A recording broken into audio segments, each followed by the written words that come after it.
attached with the intelligence briefing team of the Commander-in-Chief of the United States Pacific Fleet. The headquarters was at Makalapa, Hawaii, where it still is today.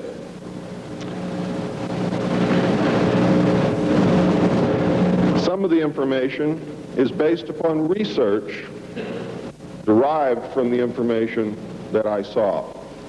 For instance, in the documents that I saw, it was stated that President Eisenhower had commissioned a group called the Jason Scholars, which was stated to have been a secret society of scholars,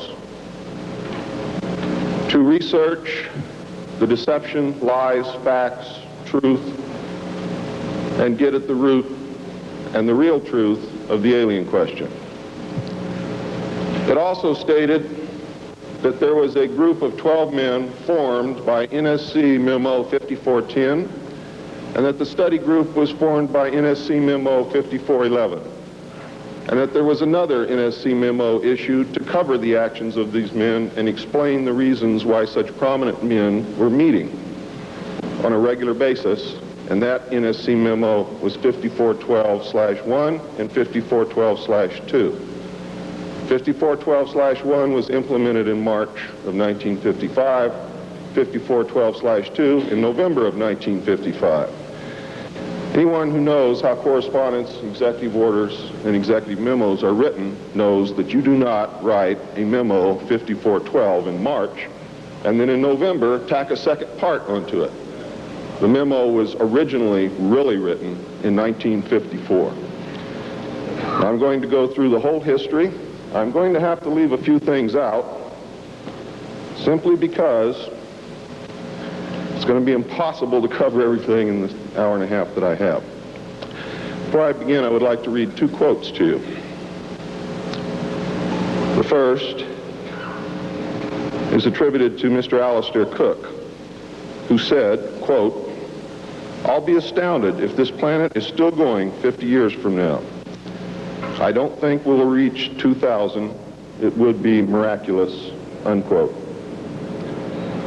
Winston Churchill said, and I quote, "We seem to be moving, drifting, steadily against our will, against the will of every race and every people and every class, towards some hideous catastrophe. Everyone wishes to stop it, but they do not know how." What do you think he was referring to? Ronald Reagan stated on October 18th, 1983, in a meeting with Thomas Dine, who is the executive director of the American Israel Public Affairs Committee.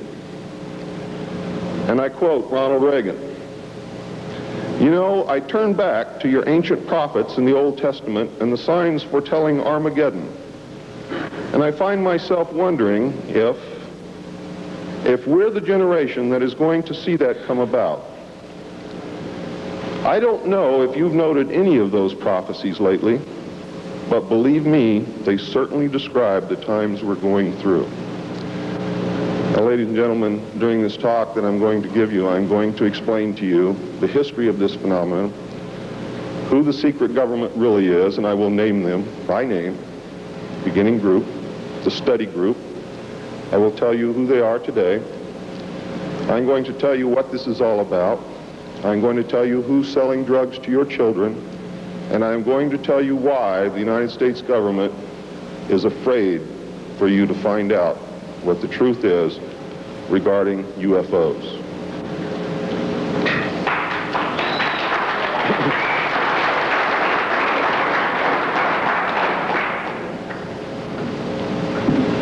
I'm going to skip over the early saucer recoveries, but there are many more than what you would expect. The early saucers,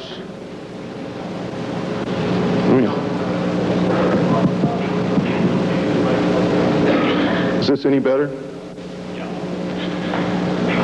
There were many more saucer crashes and down craft than what you have realized. There were many more alien bodies recovered, and there were more live aliens recovered than what you are aware of.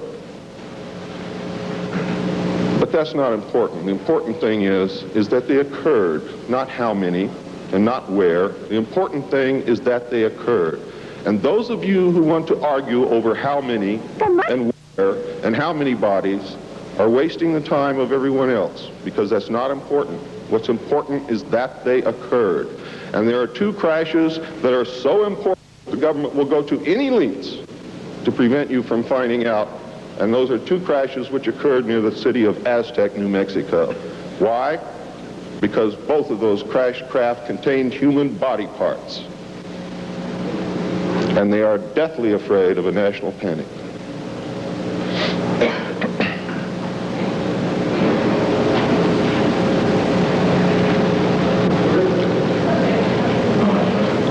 Because of this, there was a very, very tight security blanket screwed down tight over all of the alien question. The downed craft, the fact that they were here, the technology that we were recovering. Some craft, strangely enough, were not damaged at all. But we could not recognize anything that we had previously known as mechanical, electrical, hydraulic, or any other thing that we knew of, except eventually we discovered that the craft contained a small reactor approximately the size of a large football or a small basketball, which was said to be a clean reactor, and the craft, this particular craft, used or seemed to use water as fuel. Now, how that all works, I don't know. I am not a nuclear physicist. Thank God. A special group of America's top scientists were organized under the name Project Sign in December of 1947 to study the phenomenon. There was no such thing at that time as MJ-12. The whole nasty business was contained within the shroud of secrecy. Project Sign evolved into Project Grudge in December of 1948. A very low-level collection and disinformation project named Blue Book was formed under Grudge. 16 volumes were to come out of Grudge, including the controversial Grudge 13, which I and Bill English saw, read, and revealed to the public. Blue teams were put together to recover the crashed discs and dead or alive aliens. The blue teams were later to evolve into alpha teams under Project Pounce and Project Pluto. During these early years, the United States Air Force and the Central Intelligence Agency exercised complete control over the alien secret. The Air Force was later to be dropped because it was a young service and had no political power and could not overcome the power of the Army and the Navy. In fact, the CIA was formed by presidential executive order, first as the Central Intelligence Group for the express purpose of dealing with the alien presence.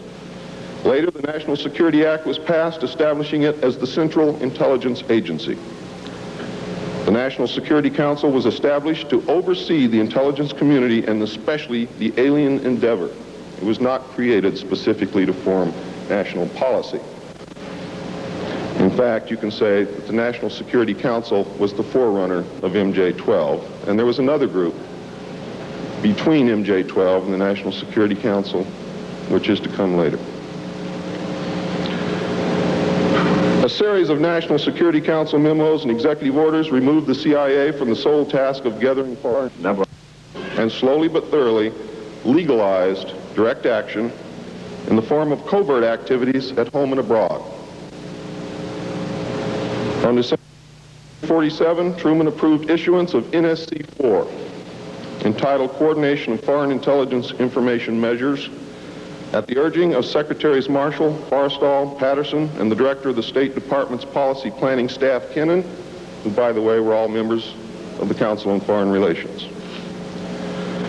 The Foreign and Military Intelligence Book 1, final report of the Select Committee to study governmental operations with respect to intelligence activities, United States Senate, 94th Congress, second session, report number 94-755, April 26, 1976, page 49 states.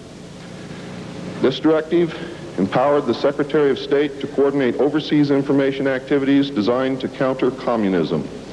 A top-secret annex to NSC-4, which was NSC-4 Alpha, or 4A, for those of you who are confused by military terms, instructed the Director of Central Intelligence to undertake covert psychological activities in pursuit of the aims set forth in NSC-4, and secretly was to run a psychological operation against the American public to hide the presence of UFOs and aliens.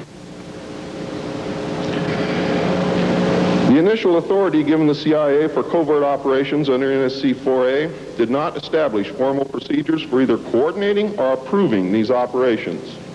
How many of you understand what I just said to you? Not too many. Let me explain it. What this means, the initial authority given the CIA for covert operations under NSC-4 Alpha did not establish formal procedures for either coordinating or approving these operations. That means they had to answer to no one. It means go do what you got to do. Don't bring any dirt back here, because we don't want to see it.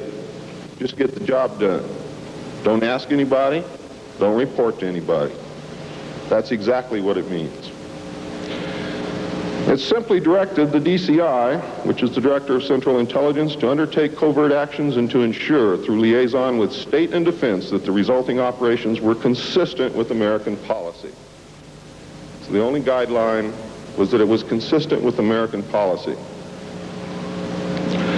Later, NSC 10-1 and NSC 10-2 were to supersede NSC 4 and NSC 4A, and NSC 10/1 was to establish the Office of Policy Coordination, or the OPC. It was chartered to carry out an expanded program of covert activities.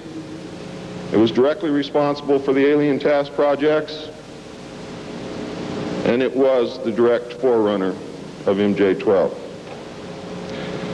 NSC 10-1 and 10-2 validated illegal and extra-legal practices and procedures as being agreeable to the national security leadership. The reaction, of course, was very swift. In the eyes of the intelligence community, no holds were barred. Under NSC 10-1, an executive coordination group was established to review but not approve covert project proposals. Why? Because if you've ever read or known anything about President Truman, he was a mean little guy, and he didn't believe in trusting everybody else to do the right thing, and he kept the power solidly in his hands. He did not give it to anyone.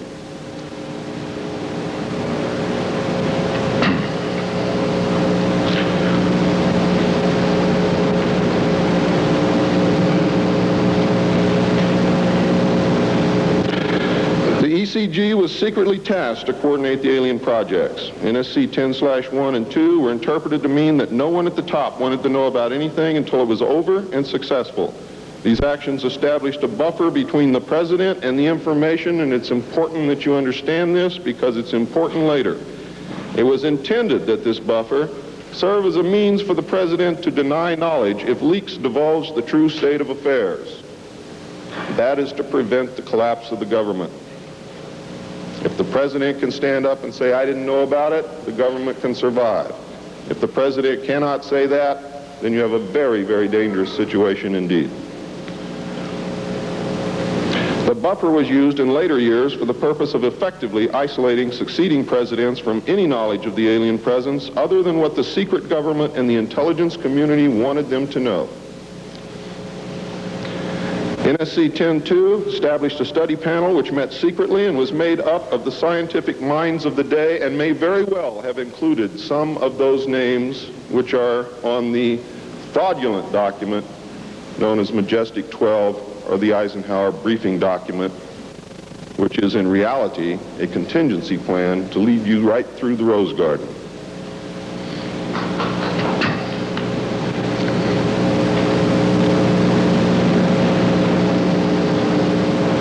The study panel was not called MJ-12. In fact, the study panel was never called MJ-12. Another NSC memo, NSC 10/5, further outlined the duties of the study panel. These NSC memos and secret executive orders set the stage for the creation of MJ-12 only 4 years later. Now it gets nasty.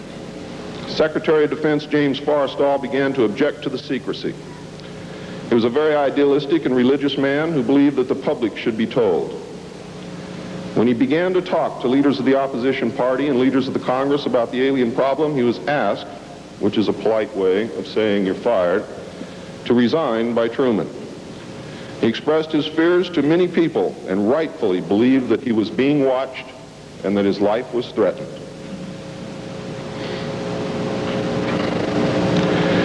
This was interpreted by those who were ignorant of the facts as paranoia, because most people had no knowledge of what was really going on. Forrestal later was said to have suffered a mental breakdown and was admitted, they say, actually, he was committed to Bethesda Naval Hospital against his will. In fact, it was feared that Forrestal would begin to talk again and he had to be isolated, discredited, and shut up. Sometime in the early morning of May 22nd, 1949, agents of the CIA tied a sheet around his neck, fastened the other end to a fixture in his room, and threw James Forrestal out the window. The sheet tore, and he plummeted to his death, and he became one of the first victims of the cover-up. The live alien that had been taken from the 1949 Roswell crash was called EB. It was short for extraterrestrial biological entity, and all aliens are not called EB. EB had a tendency to lie, and for over a year would give only the desired answers to questions asked. Those questions which would have resulted in an undesirable answer went unanswered. At some point during the second year of captivity, he began to open up, and the information derived from EB was startling, to say the least. And this compilation of his revelations became the foundation of what would later be finished, called the Yellow Book. Photographs were taken of EB, which among others, I and Bill English were to view years later in Grudge 13. Why do they keep the aliens in a Faraday-shielded environment? Because they have a tendency to disappear right through walls. And if you can prevent the transmission of electromagnetic energy, you can stop them from doing it.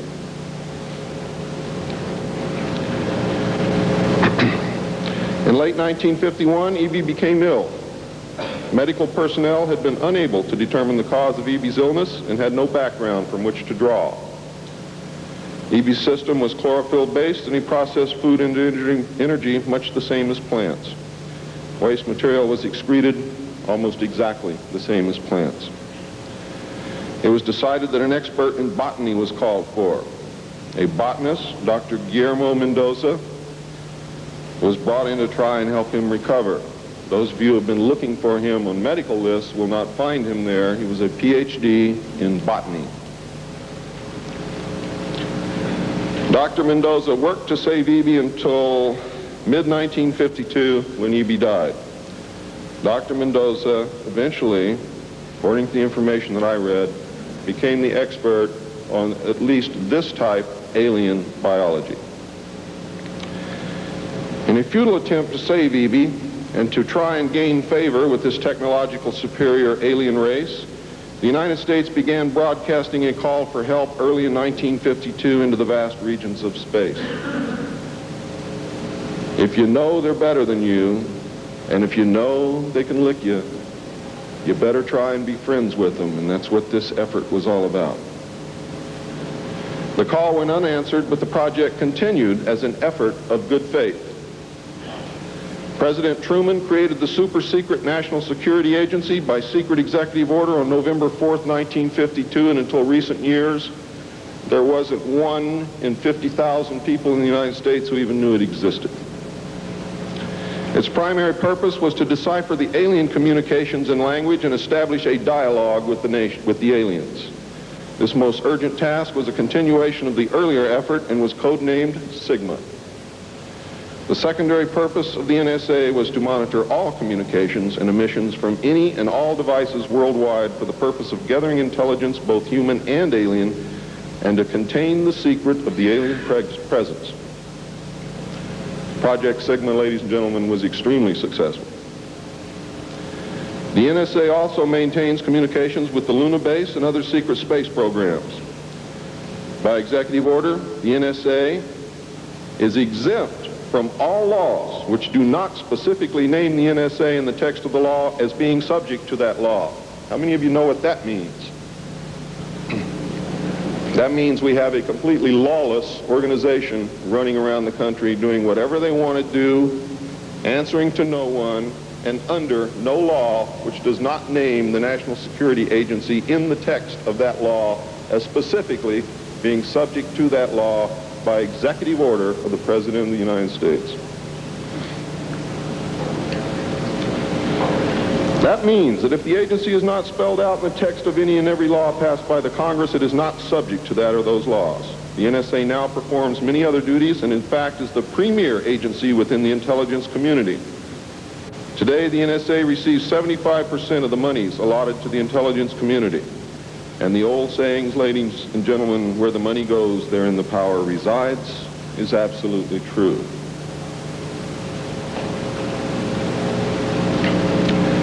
The DCI today is mainly a figurehead. He is in charge of the CIA.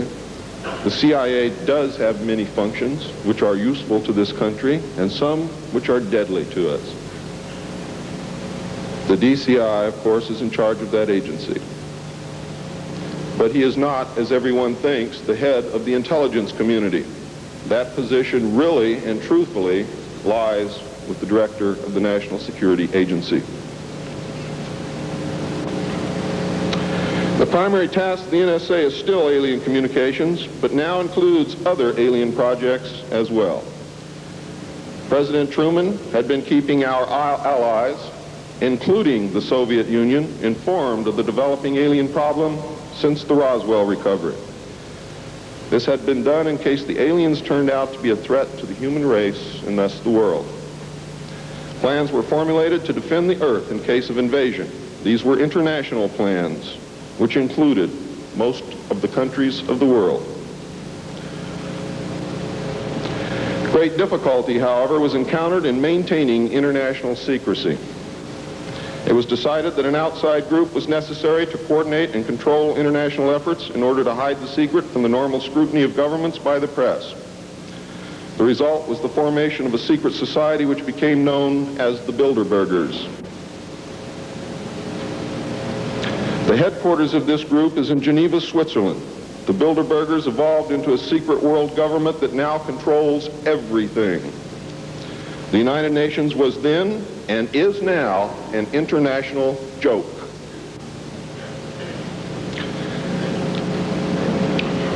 In 1953, a new president occupied the White House. He was a man used to a structured staff organization with a chain of command. His method was to delegate authority and rule by committee. He made major decisions, but only when his advisors were unable to come to consensus, and when he was in the Army, he was known as the diplomat. He was very good at what he did. He was very good at bringing people together, reaching consensus, and getting people to work for him. His normal method was to read through or listen to several alternatives and then approve one. Those who worked closely with him have stated that his favorite comment was, "Just do whatever it takes." Now here's a man very different from President Truman. He spent a lot of time on the golf course. This was not all unusual for a man who had been career Army with the ultimate position of Supreme Allied Commander during the war, a post which carried 5 stars along with it. In fact, he deserved it. This president was General of the Army Dwight David Eisenhower. During his first year in office, 1953, at least 10 more crash discs were recovered, along with 26 dead and 4 live aliens. One of the 4 live aliens died within hours of being removed from the craft. The others died approximately 3 or 4 days later. Of the 10, 4 were found in Arizona, 2 in Texas, 1 in New Mexico, 1 in Louisiana, 1 in Montana, and 1 in South Africa. And there were hundreds of sightings.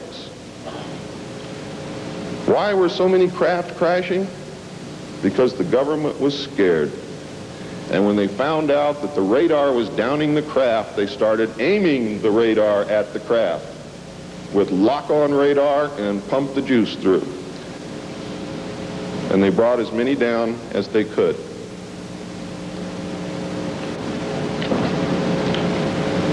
Eisenhower knew that he had to wrestle and beat the alien problem.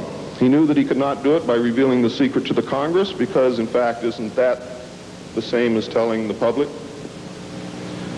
Early in 1953, the new president turned to his friend and fellow member of the Council on Foreign Relations, Nelson Rockefeller, for help with the alien problem.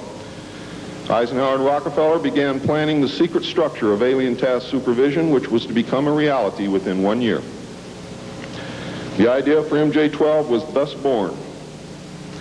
It was Nelson's uncle Winthrop Aldrich who had been crucial in convincing Eisenhower to even run for president. The whole Rockefeller family, and with them the Rockefeller empire, had solidly backed Eisenhower. Asking Rockefeller for help with the alien problem was to be the biggest mistake Eisenhower ever made for the future of the United States and most probably all of humanity, as you will soon see. What he literally did with this act, ladies and gentlemen, is abdicate the presidency to a secret group. Within 1 week of Eisenhower's election, he had appointed Nelson Rockefeller chairman of a presidential advisory committee on government organization. Rockefeller was responsible for planning the reorganization of the government. New Deal programs went into one single cabinet position called the Department of Health, Education, and Welfare. And when the Congress approved the new cabinet position in April of 1953, Nelson was named to the post of Undersecretary to Ovida Culp Hobby. In 1953, also, astronomers discovered large objects in space which were moving toward the Earth, and it was first believed that they were asteroids. However, if you know much about astronomy, you know that you can predict or project backward orbital paths of bodies in space and determine where they come from, what they're doing, where they're going, and what their orbital path really is. Well, this failed to pan out, and the evidence proved that the objects could only be spaceships intelligently guided. Project Sigma intercepted alien communications, and when the objects reached the Earth, they took up a very high orbit around the equator. There were several huge ships, and their actual intent was unknown. Project Sigma and a new Project Plato, through radio communications using the computer binary language, which the aliens understand very well, they're very mathematical minded, was able to arrange a landing that eventually resulted in face-to-face contact with alien beings from another planet. Project Plato was tasked with establishing diplomatic relations with this race of space aliens. But in the meantime, something else happened. In the meantime, a race of human-looking aliens contacted the United States government. Where this happened, I do not know. I wish that I did. This alien group warned us against the aliens that were orbiting the equator and offered to help us with our spiritual development. They demanded that we dismantle and destroy our nuclear weapons as the major condition. They refused to exchange technology, citing that we were spiritually unable to handle the technology which we then possessed, and has not that been true throughout our history? They believed that we would use any new technology to destroy each other, as we always have. This race stated that we were on a path of self-destruction, and we must stop killing each other, stop polluting the earth, stop raping the earth's natural resources, and learn to live in harmony with each other and with nature. These terms were met with extreme suspicion, especially the major condition of nuclear armament, disarmament, and I have to say that I could not blame them in the face of so many uncertainties and so many alien surprises staring them directly in the face. It was believed that meeting that condition would leave us helpless in the face of an obvious alien threat. We also had nothing in history to help with the decision. Nuclear disarmament was not considered to be within the best interests of the United States, and the overtures were rejected. Later in 1954, the race of large-nosed gray aliens which had been orbiting the Earth landed at Holloman Air Force Base. It happened in 1954, ladies and gentlemen. If you take everything that Bob Ebenegger has ever said and subtract 10 years from it, you will be right on the money. A basic agreement was reached. An alien named Krill was left as a pledge that they would return and formalize the agreement. In fact, he was a hostage. This race identified themselves as originating from a planet around a red star in the constellation of Orion, which we call Betelgeuse. I believe that that's a lie. They lie a lot, and they deceive a lot, and it is evident through every action that they've ever done with us. The truth is, ladies and gentlemen, these creatures might be from Mars, really. They claim that they are from a planet which revolves around the red star, which we call Betelgeuse. They stated that their planet was dying and that at some unknown future time they would no longer be able to survive there. This led to a second landing at Edwards Air Force Base. The historical event had been planned in advance and details of the treaty had already been agreed upon. Eisenhower arranged to be in Palm Springs on vacation. On the appointed day, the president was spirited away to the base, and the excuse was given to the press that he was visiting the dentist for a toothache. President Eisenhower met with the aliens, and a formal treaty between the alien nation and the United States of America was signed. We then received our first alien ambassador from outer space. His name and title, and I know it sounds ridiculous, but it's absolutely true. His name and title was His Omnipotent Highness Krill, pronounced Krill, spelled K-R-L-L-L or C-R-L-L-L. In the American tradition of disdain for royal titles, he was secretly called Original Hostage Krill, or O-H Krill, so that Americans would not have to say, Your Omnipotent Highness.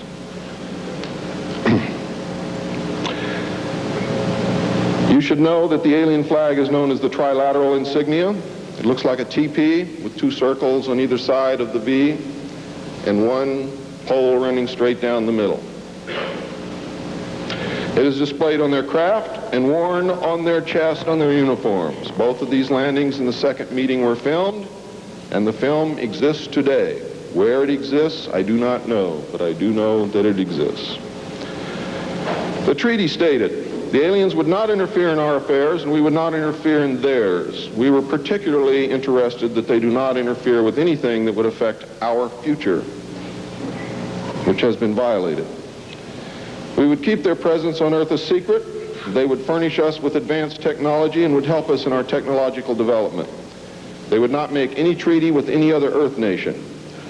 They could abduct humans on a limited and periodic basis for the purpose of medical examination and monitoring of our development, with the stipulation that the humans would not be harmed, would be returned to their point of abduction, that the humans would have no memory of the event, and that the alien nation would furnish MJ-12 with a list of all human contacts and abductees on a regularly scheduled basis.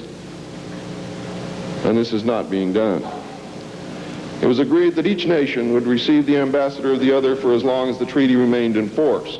It was further agreed that the alien nation and the United States would exchange 16 personnel each to the other with the purpose of learning each of the other. The alien guests would remain on Earth, and the human guests would travel to the alien point of origin for a specified period of time, then return, at which point a reverse exchange would be made. I have no knowledge whatsoever of what happened to those original 16 humans who left the Earth with the aliens. It was also agreed that bases would be constructed underground for the use of the alien nation, and that 2 bases would be constructed for the joint use of the alien nation and the United States government. The base at Dulce is one, the base at S4 in the area known as Area 51 or Dreamland is the second. Exchange of technology would take place in the jointly occupied bases. These alien bases would be constructed under Indian reservations in the 4 corners of Utah, Colorado, New Mexico, and Arizona, and one would be constructed in Nevada in the area known as S4, located approximately 7 miles south of the western border of Area 51, otherwise known as Dreamland. All alien areas are under complete control of the Naval Department, and all personnel who work in these complexes receive their checks from the Navy. Construction of the bases began immediately, but progress was slow until large amounts of money were made available in 1957, and in the meantime, work continued on the Yellow Book with the information derived from the guests.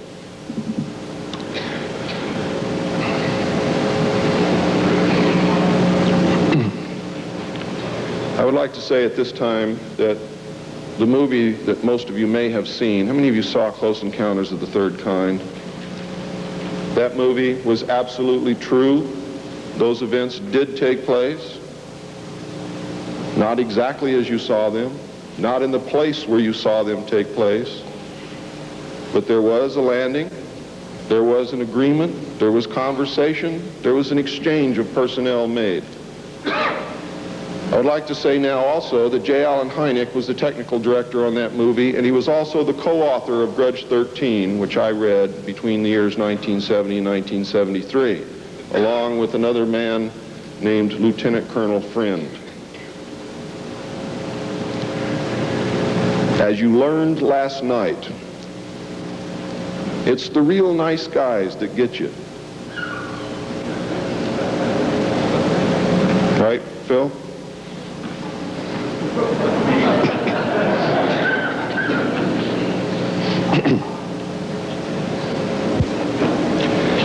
Project Red Light was formed, and experimentation in test flying alien craft was begun in earnest. As I told you earlier, many of the craft we recovered were intact, appeared to have no damage whatsoever. One craft actually exploded over the test site during testing sometime in the early 60s. I'm not sure what the exact date is, but the explosion is said to have been seen over 3 states. Project Red Light, according to the information that I have, was postponed at that time because they had no idea what had happened or why the craft had exploded, but they lost the pilots, and the project went on hold. A super top secret facility was built at Groom Lake in Nevada in the midst of the weapons test range. It was codenamed Dreamland. Until this area was built, testing was done at the Tonopah test range, and that's why some of you have conflicting information. The installation was placed under the Department of the Navy, and clearance of all personnel required a Q clearance as well as executive, which means presidential or majestic approval.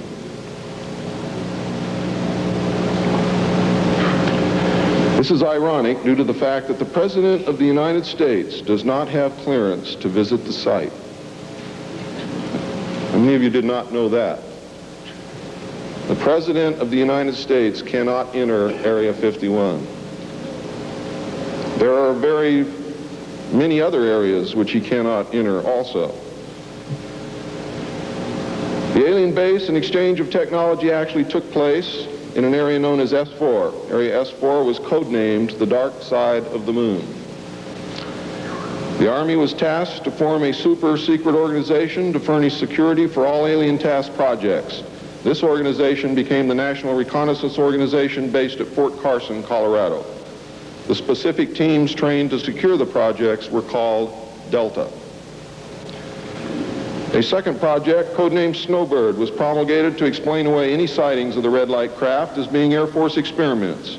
The Snowbird craft were manufactured using conventional technology and were flown for the press on several occasions, and those of you who are my age or older will remember, as children or young adults, going to the movie and seeing in the movie-tone newsreel the Avro car and other strange-looking saucer craft that were developed by the United States and the Canadian Armed Forces as a part of Project Snowbird. Project Snowbird was also used to debunk legitimate public sightings of alien craft, also called UFOs. Project Snowbird was very successful, and reports from the public declined steadily until recent years. But not just due to Project Snowbird. There was an intense ridicule, denial, and debunking campaign going on since the beginning. People stopped reporting what they saw. A multi-million-dollar secret fund was organized and kept by the military office of the White House. This fund was used to build over 75 deep underground facilities. Presidents who asked were told the fund was used to build deep underground shelters for the president in case of war. Only a few were built for the president.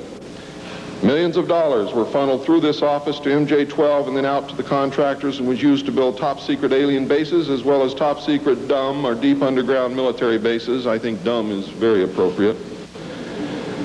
And the facilities promulgated by Alternative 2 throughout the nation. President Johnson used this fund to build a movie theater and pave the road on his ranch, and I believe he also used it to fix his shower. He had no idea of its true purpose, but he felt that because it was military money, it was his money. The secret White House underground construction fund was set up in 1957 by President Eisenhower.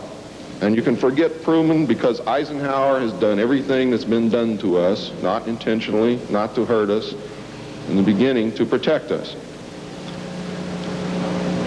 The funding was obtained from Congress under the guise of construction and maintenance of secret sites where the president could be taken in case of military attacks, called presidential emergency sites. The sites are literally holes in the ground deep enough to withstand a nuclear blast and are outfitted with state-of-the-art communications equipment. To date, there are more than 75 sites spread around the country that I can account for, which were built using money from this fund. The Atomic Energy Commission has built at least an additional 22 underground sites, again, that I can account for. The location and everything to do with these sites were and are considered and treated as top secret. The money was and is in control of the military office of the White House and was and is laundered through a circuitous web that even the most knowledgeable spy or accountant cannot follow. As of 1980, only a few at the beginning and end of this web knew what the money was for. At the beginning were Representative George Mahan of Texas, the chairman of the House Appropriations Committee and of its Defense Subcommittee, and Representative Robert Sykes of Florida, chairman of the House Appropriations Military Construction Subcommittee. Today, it was rumored that House Speaker Jim Wright controlled the money in Congress and that a power struggle was underway to remove him. We all know what happened there, but I could not substantiate by any source the fact that he was in charge of the money. It is a rumor. At the end of the line were the President, MJ-12, the Director of the Military Office, and a commander at the Washington Navy Shipyard. The money was authorized by the Appropriations Committee, who allocated it to the Department of Defense as a top secret item in the Army construction program. The Army, however, ladies and gentlemen, could not spend it, and in fact did not even know what it was for. Authorization to spend the money was in reality given to the Navy. You'll find out why the Navy has control of all this a little bit later. It will become clear to you. The money was channeled to the Chesapeake Division of the Navy Engineers, who did not know what it was for either. Not even the commanding officer, who was an admiral, knew what the fund was to be used for. Only one man, a Navy commander, who was assigned to the Chesapeake Division, but in reality was responsible only to the military office of the White House, knew of the actual purpose, amount, and ultimate destination of the top secret fund. The total secrecy surrounding the fund that meant that almost every trace of it could be made to disappear by the very few people who controlled it. There has never been, and most probably never will, be an audit of this secret money. Large amounts of this money were transferred from the top secret fund to a location at Palm Beach, Florida that belongs to the Coast Guard called Peanut Island. The island is adjacent to property which was owned by Joseph Kennedy. The money was said to have been used for landscaping and general beautification. The money did not begin to be transferred to Peanut Island until shortly after Kennedy's assassination. Some time ago, a TV news special on the Kennedy assassination told of a Coast Guard officer transferring money in a briefcase to a Kennedy employee across this property line. It was on television. Could this have been a secret payment to the Kennedy family for the loss of their son, John F. Kennedy? I think it was, but I can't prove it. The payments continued through the year 1967 and then stopped. The total amount transferred is unknown and the actual use of the money is unknown. Meanwhile, back at the ranch, Nelson Rockefeller changed positions again. He had been in sort of a holding position until the time was ripe, and now the time was right. This time he was to take C.D. Jackson's old position, which had been called the Special Assistant for Psychological Strategy. With Nelson's appointment, the name was changed to the Special Assistant for Cold War Strategy. This position would evolve over the years into the same position Henry Kissinger was ultimately to hold under President Nixon. Officially, he was to give advice and assistance in the development of increased understanding and cooperation among all peoples. Sounds very nice and innocent, doesn't it? The official description, of course, was a smokescreen. For secretly, he was the presidential coordinator for the intelligence community. In his new post, Rockefeller reported directly and only to the president. He attended meetings of the Cabinet, the Council on Foreign Economic Policy, and the National Security Council, which was the highest policy-making body in the government. Nelson Rockefeller was also given a second important job as the head of the secret unit called the Planning Coordination Group, which was formed under NSC 5412/1 in March of 1955. However, the memo was written in 1954 at the same time that NSC 5410 and NSC 5411 were written. It was not used until it was needed. The group consisted of different ad hoc members depending upon the subject on the agenda. The basic members were Rockefeller, a representative of the Department of Defense, a representative of the Department of State, and the Director of Central Intelligence. It was soon called the 5412 Committee or the Special Group. NSC 5412/1 established the rule, for the first time, established the rule that covert operations were subject to approval by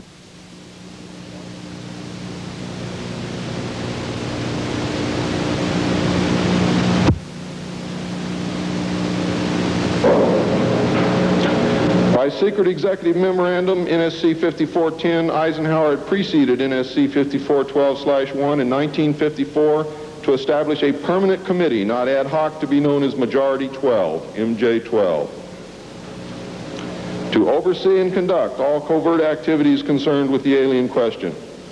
NSC 5412/1 was created to explain the purpose of these meetings when Congress and the press became curious as to why such important and prominent men were meeting on a regular basis. Majority 12 was made up of Nelson Rockefeller, the Director of Central Intelligence, Allen Welsh Dulles, the Secretary of State, John Foster Dulles, the Secretary of Defense, Charles E. Wilson, the Chairman of the Joint Chiefs of Staff, Admiral Arthur W. Radford, and that's why the Navy got everything, because the first Chairman of the Joint Chiefs of Staff who served on MJ-12 was Navy. If it had been an Army general, the Army would have had it. The Director of the Federal Bureau of Investigation, J. Edgar Hoover, and that should answer a lot of questions for you, and 6 men from the Executive Committee of the Council on Foreign Relations known as the Wise Men. These men were all members of a secret society of scholars that called themselves the Jason Society. I see you smiling, Bill. Thought I didn't know it, didn't you? Fool you. Are the Jason Scholars who recruited their members from the Skull and Bones and the Scroll and Key societies of Harvard and Yale. And that was stated verbatim in Operation Majority. The Wise Men were key members of the Council on Foreign Relations. There were 12 members, including the first 6 from government positions, thus Majority 12. This group was made up over the years of the top officers and directors of the Council on Foreign Relations and later the Trilateral Commission. Gordon Dean, George Bush, and Zbigniew Brzezinski were among them. The most important, however, and influential of the Wise Men who served on MJ-12 were John McCloy, Robert Lovett, Averill Harriman, Charles Bolin, George Kennan, and Dean Acheson. Their policies were to last well into the decade of the 70s, and it is significant that President Eisenhower, as well as the first 6 MJ-12 members from the government, were also members of the Council on Foreign Relations. Thorough researchers will soon discover that not all of the Wise Men attended Harvard or Yale, and not all of them were chosen for Skull and Bones or Scroll and Key membership during their college years. You will be able to quickly clear up this mystery by obtaining the book The Wise Men by Walter Isaacson and Evan Thomas, Simon & Schuster, New York. And under illustration number 9 in the center of the book, you will find the caption, "Lovett with the Yale unit, above far right and on the beach." His initiation into Skull and Bones came at an airbase near Dunkirk. I have found that members were chosen on an ongoing basis by invitation based upon merit, post-college, and was not confined to only Harvard or Yale attendees. It also had something to do with how much money your family had, unless you were a military officer. A chosen few were later initiated into the Jason Society. They are all members of the Council on Foreign Relations, and at that time were known as the Eastern Establishment. This should give you a clue to the far-reaching and serious nature of these most secret college societies. The Jason Society is alive and well today, but now includes members of the Trilateral Commission as well. The Trilateralists existed secretly several years before 1973 because I saw the name of the Trilateral Commission in the documents in 1971. The name of the Trilateral Commission was taken from the alien flag known as the Trilateral Insignia, and that should give you some clue as to how much trouble you're in.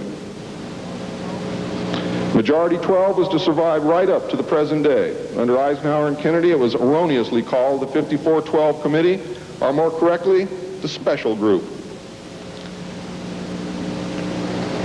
In the Johnson administration, it became the 303 Committee, named after the room that they met in at the White House when they met at the White House. Because the name 5412 had been compromised in the book The Secret Government. Actually, it was not compromised. It was intentionally leaked to explain the purpose of the meeting of these men so that no one would go looking for NSC 5410 and NSC 5411. And I wish you all luck. I hope that you're able to dig it out.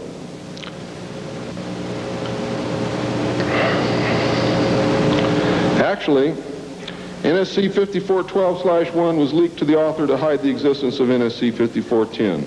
Under Nixon, Ford, and Carter, it was called the 40 Committee, and under Reagan, it became the PI 40 Committee. But over all those years, only the name changed. The positions remained the same. By 1955, it became obvious that the aliens had deceived Eisenhower and had broken the treaty.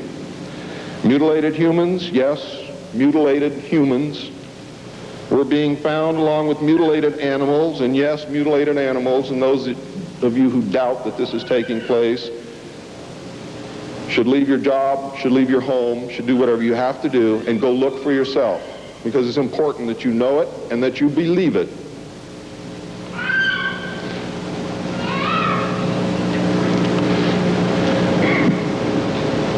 These things were being found all across the United States. It was suspected that the aliens were not submitting a complete list of human contacts and abductees to MJ-12, and it was suspected that not all abductees had been returned, and this has been verified.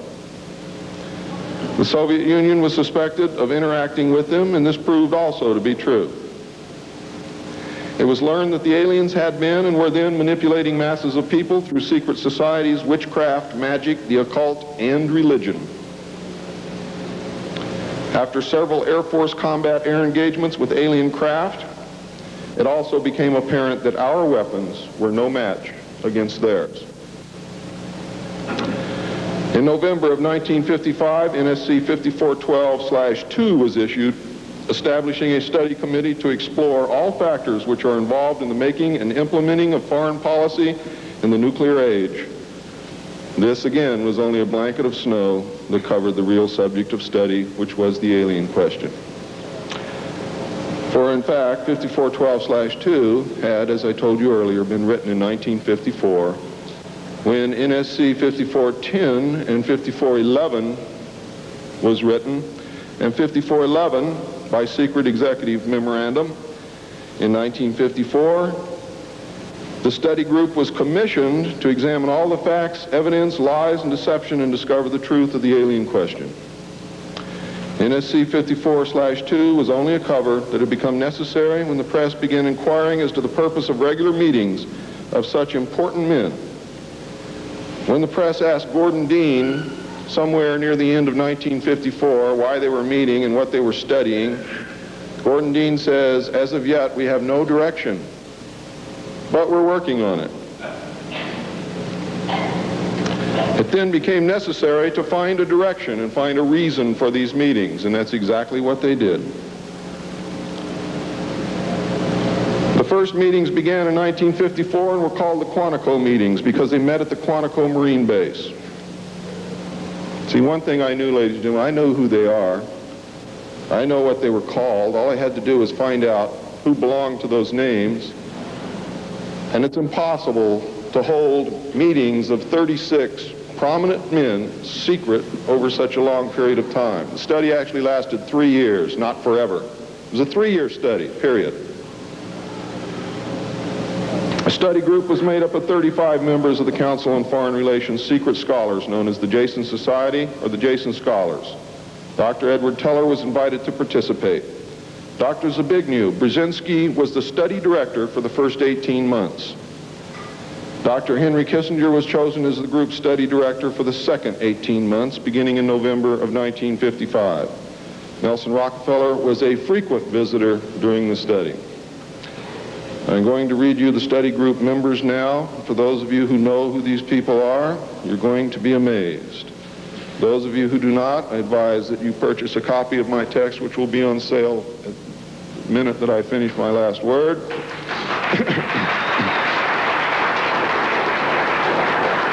And research everything that I'm telling you, and your own research will tell you that I am telling you the truth, and I don't have to do that. You see, I'm a witness. I'm not a ufologist, and I'm not by profession a researcher.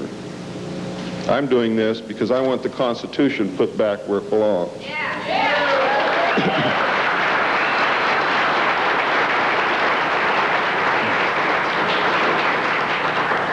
The study group members were Gordon Dean, chairman, one of the most powerful men in the United States at that time. Dr. Zbigniew Brzezinski, study director for the first phase. Dr. Henry Kissinger, study director for the second phase.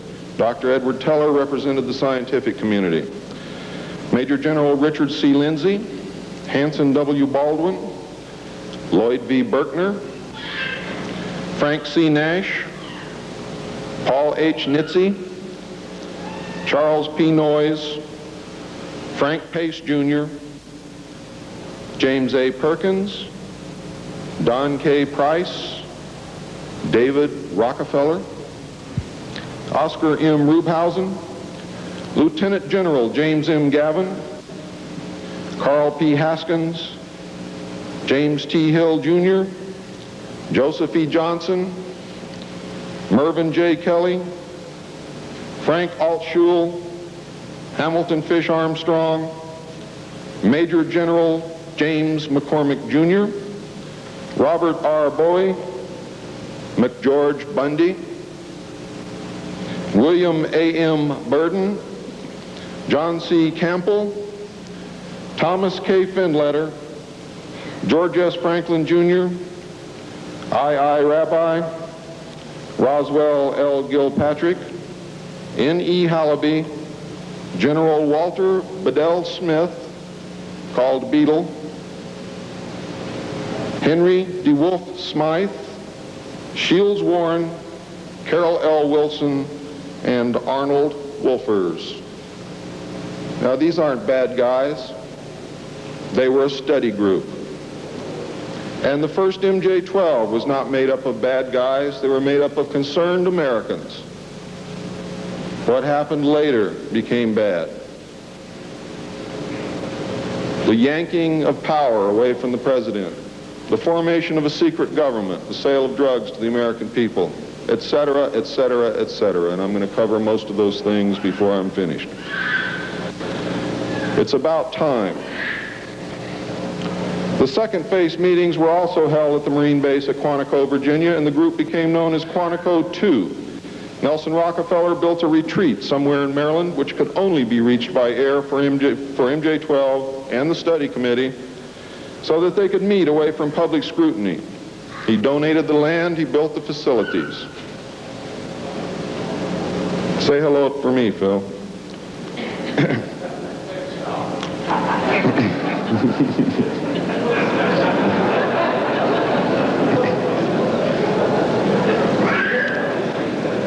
so that they could meet away from public scrutiny. The secret meeting place is known by the code name, the Country Club. Complete living, eating, recreation, library, and meeting facilities exist at the location. The study group was publicly closed in the later months of 1956, and Henry Kissinger published what was officially termed the results in 1957 as Nuclear Weapons and Foreign Policy by Henry A. Kissinger, published for the Council on Foreign Relations by Harper and Brothers, New York. In truth, the manuscript had already been 80% written while Kissinger was at Harvard. The study group continued veiled in secrecy. A clue to the seriousness Kissinger attached to the study can be found in statements by his wife and friends. Many of them stated that Henry would leave home early each morning and return late each night without speaking to anyone or responding to anyone. It seemed, in fact, as if he were in another world which held no room for anyone else. Now, when they say that he would not speak to anyone or respond to anyone, they meant it literally. I find these statements very revealing. The revelations of the alien presence and actions during the study must have been a great shock. I know I would have been shocked. Henry Kissinger was definitely out of character during the time surrounding these meetings, as he is normally described as being a gentleman, very charming, and most people who meet him like him very much. Henry Kissinger would never again be affected in this manner, no matter the seriousness of any subsequent event. On many occasions, he would work very late into the night after having already put in a full day. Coupled with his not speaking, this behavior eventually led to his divorce. A major finding of the alien study was that the public could not be told, as it was believed that this would most certainly lead to economic collapse of the religious structure, and national panic, which would lead into anarchy.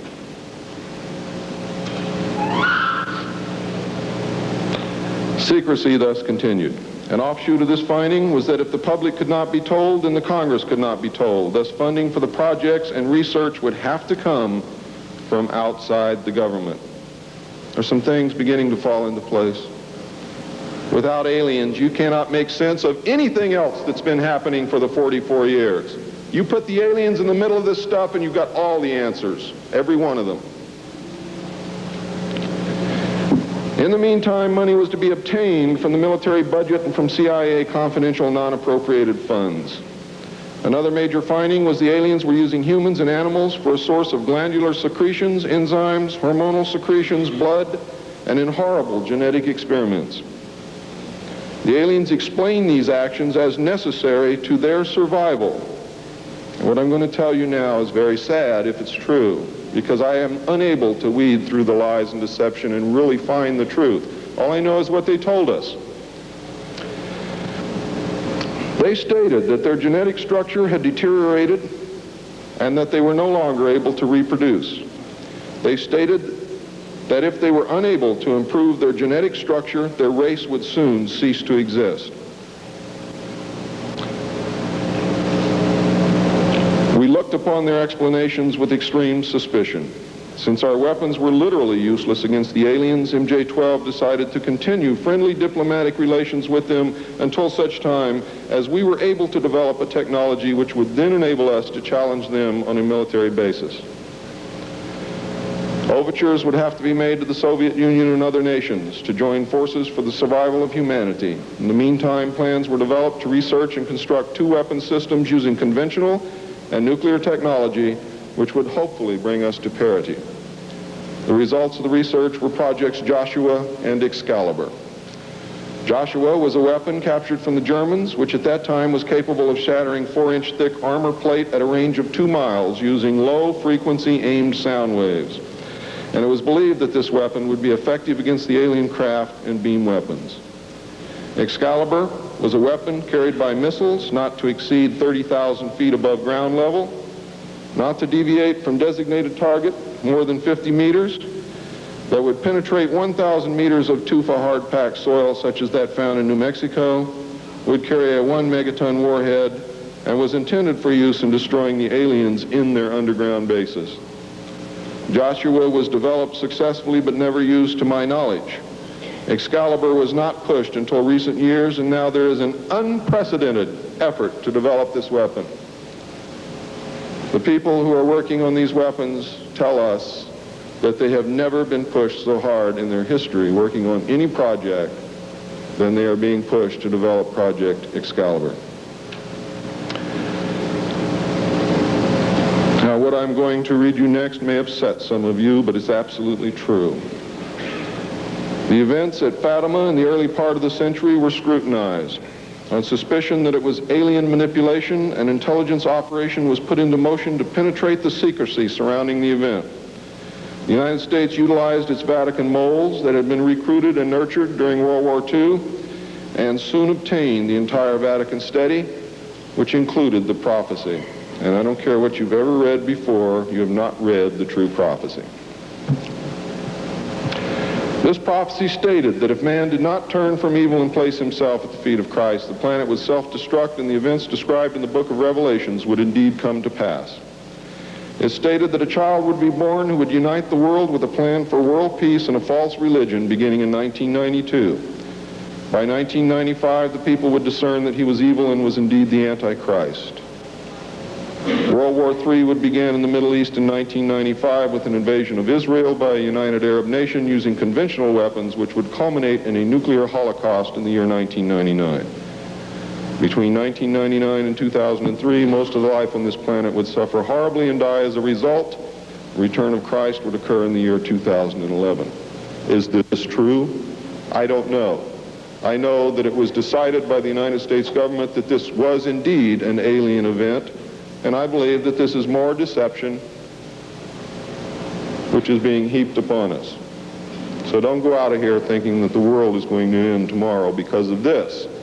It might because of something else, and I'm going to talk about that, but not because of this.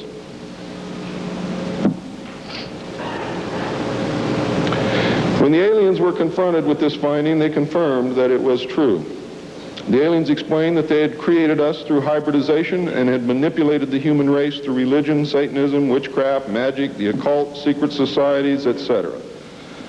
They further explained that they were capable of time travel and the events would indeed come to pass. Later exploitation of alien technology by the United States and the Soviet Union utilizing time travel confirmed that indeed something bad was going to happen. The aliens showed a hologram which they claimed was the actual crucifixion of Christ, which the government filmed. We did not know whether to believe them or not. Were they using our genuine religions to manipulate us? Or were they indeed the source of our religions with which they had been manipulating us all along? Or was this the beginning scenario of the genuine end times and the return of Christ which had been predicted in the Bible? No one knew the answer, and I don't know the answer either. A symposium was held in 1957, which was attended by some of the great scientific minds then living. It was held in Huntsville, Alabama.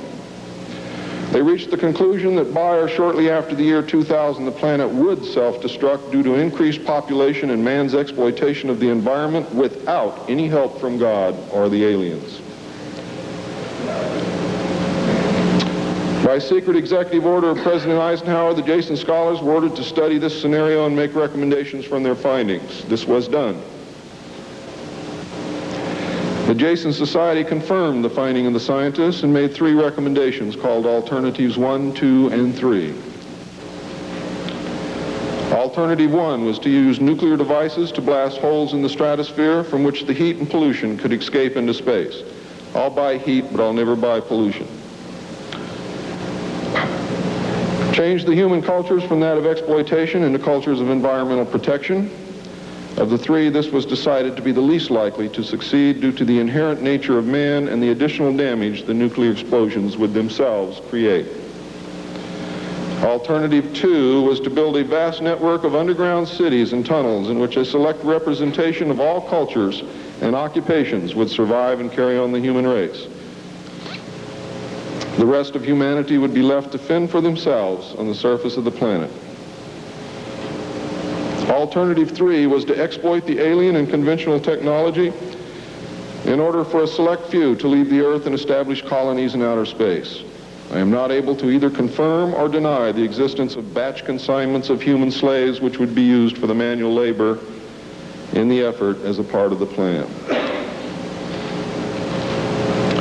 The moon, codenamed Adam, would be the object of primary interest, followed by the planet Mars, codenamed Eve. As a delaying action, all three alternatives included birth control, sterilization, forced if necessary, and the introduction of deadly microbes to control or slow the growth of the Earth's population. AIDS is only one result of these plans. There are others. It was decided, since the population must be reduced and controlled, that it would be in the best interest of the human race to rid ourselves of the undesirable elements of our society. The joint U.S. and Soviet leadership dismissed Alternative 1, but ordered work to begin on Alternative 2 and 3 virtually at the same time. Those of you in the state of Washington who report hearing machinery underground are probably correct. In 1959, the RAND Corporation hosted a deep underground construction symposium. I have a copy of this symposium report, which I'm not supposed to have, but nevertheless I have it. It's approximately this thick. In the symposium report, machines are pictured and described which could bore a tunnel 45 feet in diameter at the rate of 5 feet per hour in 1959. Just think what they can do now. It also displays pictures of huge tunnels and underground vaults containing what appear to be complex facilities and possibly even cities. It appears that the previous 5 years of all-out underground construction had made very significant progress by that time.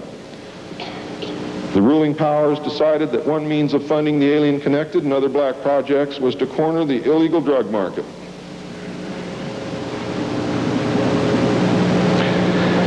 A young, ambitious member of the Council on Foreign Relations was approached.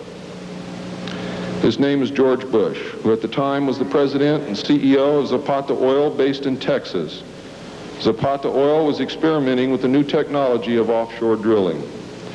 It was correctly thought that the drugs could be shipped from South America to the offshore platforms by fishing boat, where it would then be taken to shore by the normal transportation used for supplies and personnel.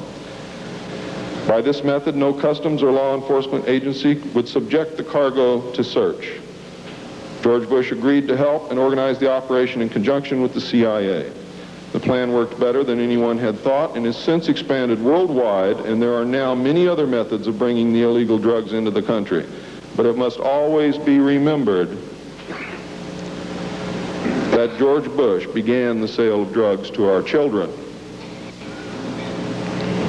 Now, if you think I'm crazy, get off your butt and start digging, because you will find out that it's absolutely true. The CIA now controls all the world's illegal drug markets. The official space program was boosted by President Kennedy in his inaugural address when he mandated that the United States put a man on the moon before the end of the decade. Although innocent in its conception, this mandate enabled those in charge to funnel vast amounts of money into black projects and conceal the real space program from the American people.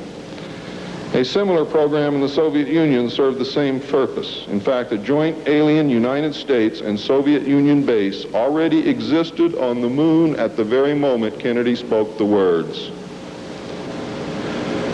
On May 22, 1962, a space probe landed on Mars and confirmed the existence of an environment which could support life. Not long afterward, the construction of a colony on the planet Mars began in earnest.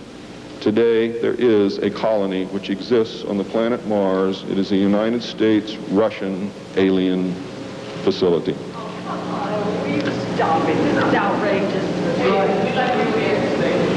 If you believe it's outrageous, stick around a few years. I'm not saying how you come to acquire all this information. In any instance, you are insulting and manipulating. I will not shut up. I want to hear what he's got to say. I'm sure you do. This is very disturbing information, and I don't expect anyone to believe it. I don't expect one of you to believe what I'm telling you. And I knew that when I came here. I'm not one of you. I'm not a ufologist. I'm not a researcher. I have an obligation to inform the public, and once that's done, I've done my job. From then on, it's up to you, not me.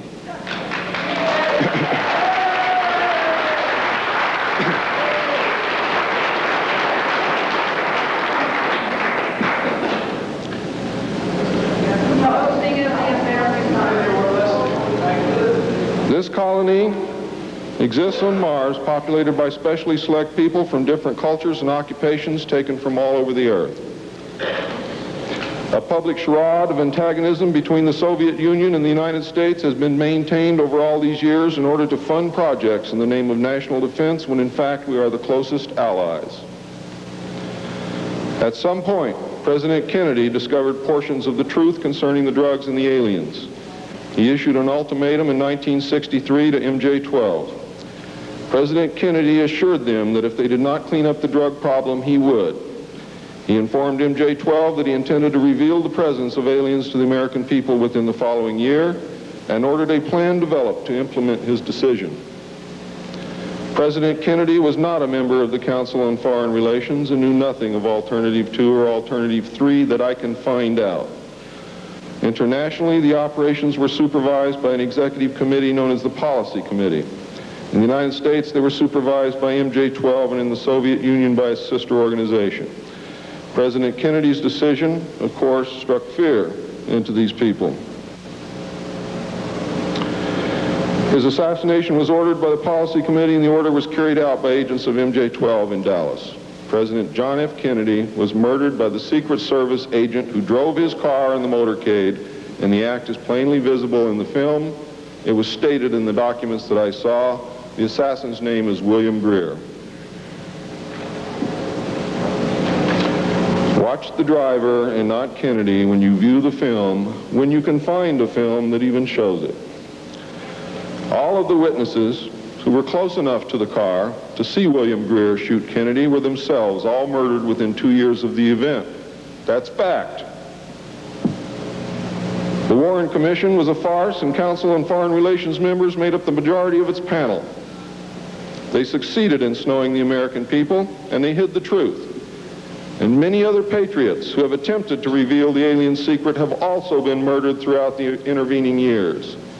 And that is why I've been so careful about the information that I released, because it was so important that I get here today to be able to tell you the truth, and what happens after me, after today, is of no consequence whatsoever.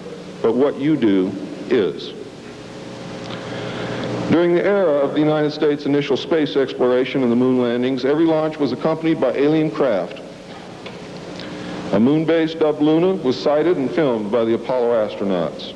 Domes, spires, tall round structures which look like silos, huge T-shaped mining vehicles which left stitch-like tracks in the lunar surface, and extremely large as well as small alien craft appear in the photographs. It is, in fact, a joint United States, Russian, and alien base. The space program is a farce and an unbelievable waste of money. Alternative 3 is a reality, and it is not at all science fiction. Most of the Apollo astronauts were severely shaken by this experience, and their lives and subsequent statements reflect the depths of the revelation and the effect of the muzzle order which followed. They were ordered to remain silent or suffer the extreme penalty, death, which was termed an expediency. One astronaut actually did talk to the British producers of the TV expose Alternative 3, confirming many of the allegations. However, I do not know who it was. In the book, Alternative 3, the pseudonym Bob Groden was used in place of the astronaut's identity. It was also stated that he committed suicide in 1978.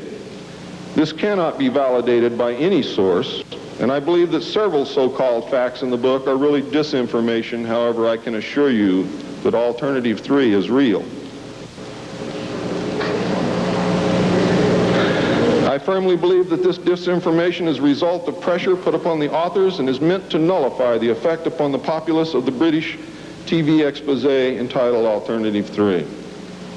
The headquarters of the international conspiracy is in Geneva, Switzerland. The ruling body is made up of representatives of the governments involved, as well as the executive members of the group known as the Bilderbergers. Meetings are held by the Policy Committee when necessary on a nuclear submarine beneath the polar ice cap.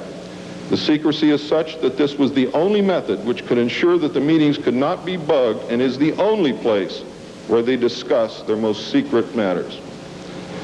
I can say that the book is at least 70% true from my own knowledge and the knowledge of my sources.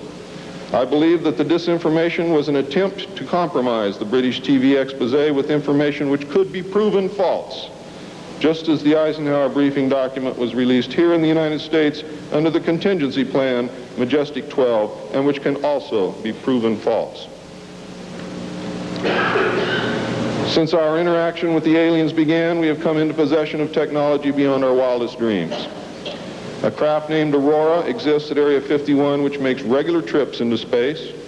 It is a one-stage ship called a TAV, or Trans-Atmospheric Vehicle. And it can take off from the ground using a 7-mile runway, go into high orbit, return on its own power, and land on the same runway. We currently have and fly atomic-powered alien craft at Area S4 in Nevada. Our pilots have made interplanetary voyages in these craft and have been to the Moon, Mars, and other planets aboard these craft. There is a group of pilots at the base who wear a patch, which has a little alien peeking over the bottom. It has, I think, 3 or 4 letters at top. I forget what they are, but John Lear knows what they are. There is a picture of Saturn and a picture of Mars in the photograph, and in the background there are 7 stars which are strangely shaped just like the stars in the Pleiades group. What that means, I don't know. We have been lied to about the true nature of the Moon, the planets Mars and Venus, and the real state of technology that we possess today at this very moment. There are areas in the Moon where plant life grows and even changes color with the seasons.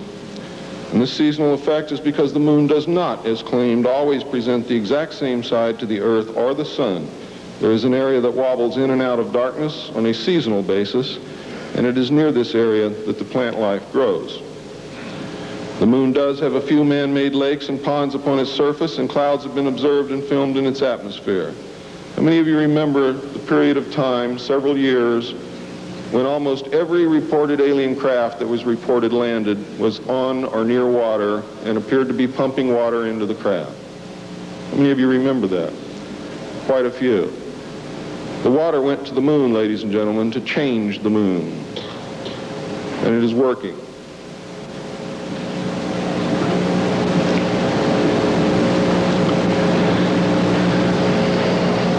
It possesses a gravitational field, and man can walk upon its surface without a spacesuit, breathing from an oxygen bottle after undergoing decompression the same as any deep-sea diver.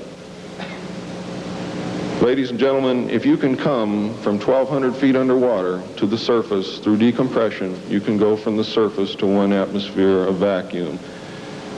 See, vacuum does not cause a problem for the human body. It's the inert gas that's dissolved in your tissues and in your bones and in the fluids in your body that causes you the problem. If this is decompressed properly, you will have no problem. All you need is a very small amount of oxygen, a very small pressure to breathe. You will suffer no harm, except for one thing, that oxygen becomes toxic after breathing it over a long period of time. Therefore, excursions would have to be of a minimal time length. Other than that, there is no reason why you or anyone else cannot walk on the surface of the Moon or in space in a vacuum without a spacesuit. How do I know? I used to be one of the world's experts on deep sea mixed gas breathing mixtures for divers and on deep saturation diving. And I was the head of the department of the Mixed Gas Deep Saturation Diving Division of the College of Oceaneering. And I can tell you now, it's much easier to decompress to a vacuum and walk on the surface of the Moon than it is to bring a man up from 600 feet.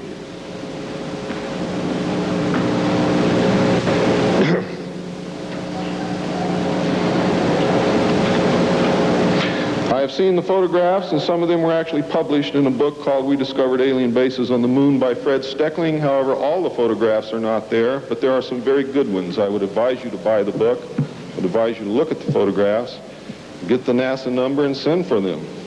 I doubt that you can still get them, but at one time you could. In 1969, a confrontation broke out between the human scientists and the aliens at the Dulce Underground Lab. The aliens took many of our scientists hostage. Delta forces were sent in to free them, but were no match against the alien weapons. 66 of our people were killed during this action. As a result, we withdrew from all joint projects for at least 2 years. A reconciliation eventually took place, and once again we began to interact. As far as I know, today we are interacting with the aliens. Now,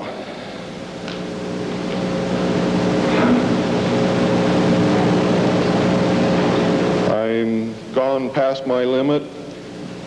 I'm not going to infringe upon the other speakers. The text of my speech will be on sale outside. I only have one message to give you. I don't care what you think of me. I don't care what you call me. I do care what you do with this information because it is important to our survival as a species. It's important to our planet. It is important for the world. What happens to me is of no consequence, and I knew that when I started this.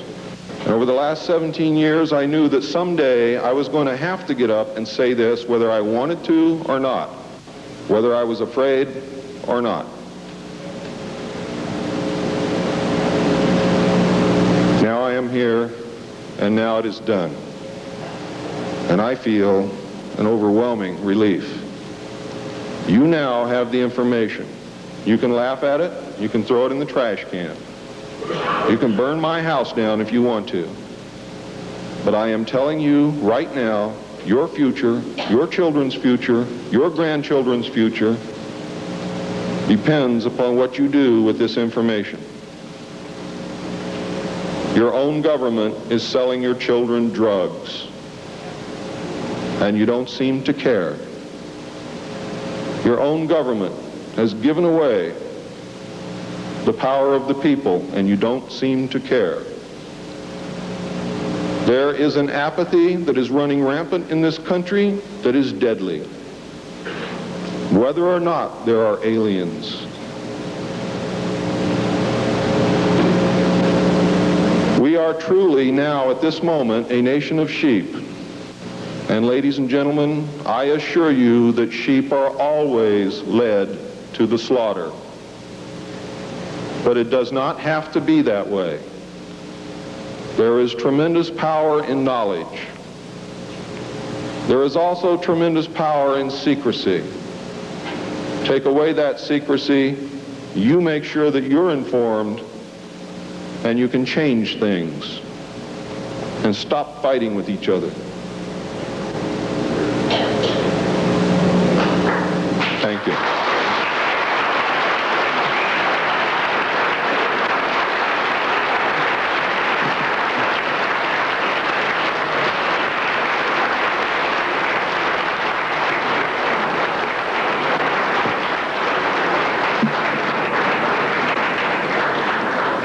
This time, ladies and gentlemen, I think a 5-minute break is in order. What do you think, John? It's been a long time. Please keep it to 5 minutes because we really are very limited on time.